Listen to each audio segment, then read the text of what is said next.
Welcome to Ion Stereo Process, and I'm so glad you made it. So, well, I look kind of wild this morning. Okay, so I want to talk about the interview when they ask you, tell me about a time when you had to deal with conflict. Now, I know you dealt with conflict, honey, in your personal life. You dealt with it at work. You definitely dealt with it in the department. It can be something as simple as you're upset that Solindra's always doing pill packs. And so instead of you coming to Solyndra and saying, not even saying, girl, why you always doing pill pack? Because that could escalate the situation, but just saying, hey, when you're done with, those pill packs, can you help me over here with these craniotomy sets or these dental sets or these eye sets? Or can you, in between doing your pill packs, can you help me unload the wash? Something as simple as that.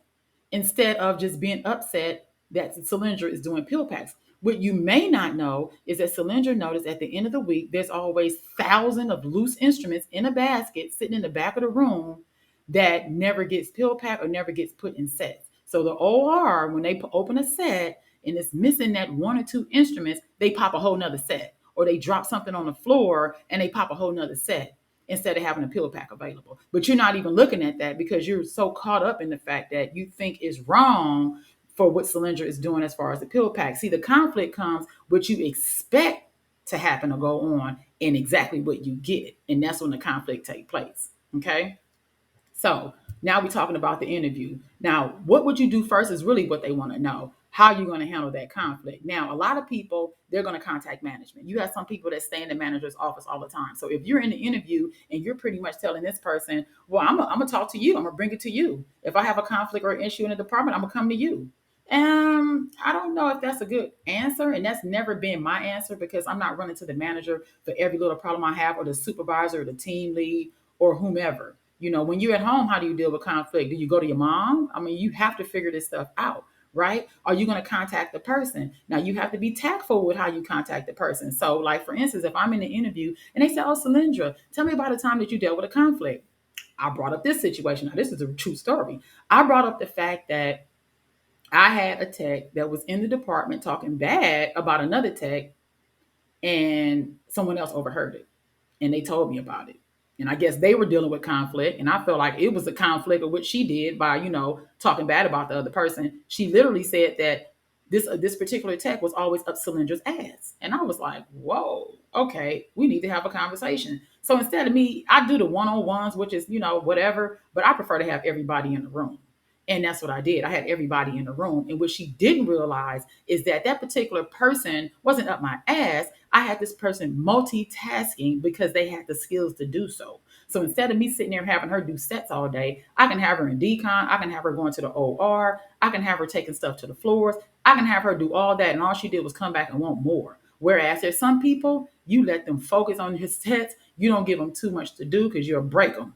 And I didn't want to do that. But what I found out also, when I brought this conversation to the entire team, they kind of did feel some kind of way because, and they were dealing with conflict, and they felt some kind of way about the fact this girl was always all over the place, and they felt like she didn't pay more attention to the department, and they felt like I didn't either.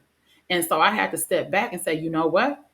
I'm sorry you feel that way. I would pay more attention. And if in the future I fail to pay attention or I miss something, let me know. Like if you're sitting over there and you're like, Solyndra, we got a turnover and we need to get these three sets up. And I didn't know that because I stepped out of the department. Let me know. Hey, we need all hands on deck.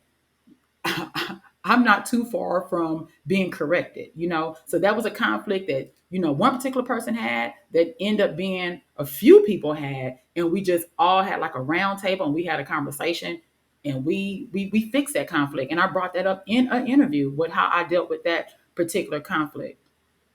And they want to know, like I said, are you going to contact the person and are you comfortable with contacting them? How are you going to contact them? If you think somebody's always doing pill packs all the time, then and they're ignoring the fact that they're not unloading the wash, then you just ask them, hey, do you mind in between doing pill packs, you can help me with the wash?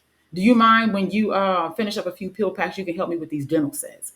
Just ask the person instead of just ignoring it, which some people do. Some people just ignore the situation. They're mad and they're just going to be mad all day at work because every time you see me go over there and do pill packs, it's pissing you off more and more. So it's like, why do that? Do that to yourself.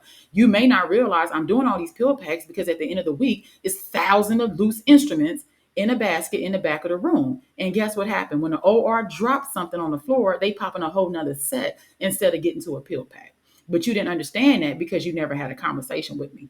And then we don't want you to make the situation worse. So when you answering this interview question, they're listening.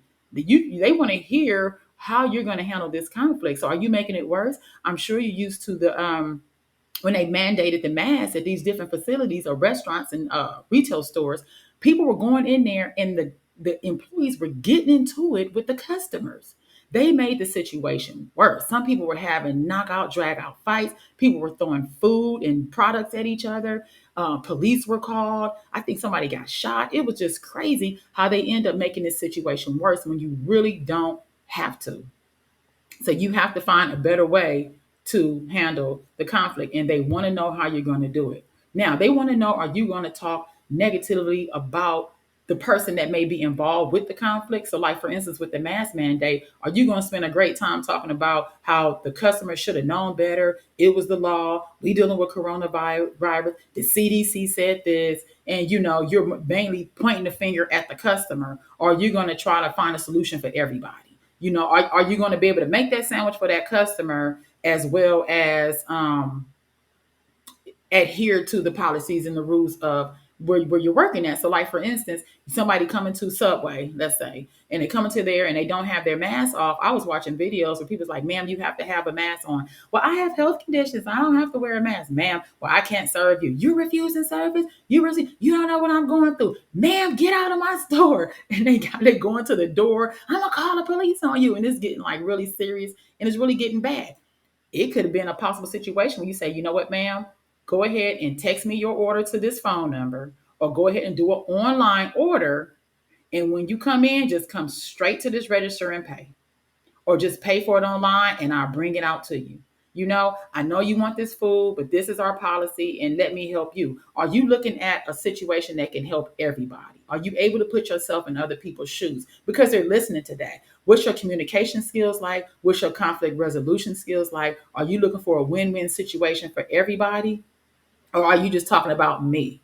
Oh, well, I need more help with these sets. Or I'm tired of going to decon by myself. Or I'm always doing this. Or I hold this whole department down. Are you talking about you, or are you talking about the team? They're listening to that too when they ask you that question.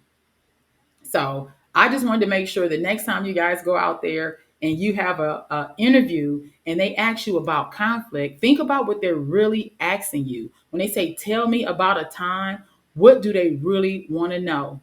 What are you going to do first? And what would you say? Okay. So until next time, you guys go out there and be great. Peace.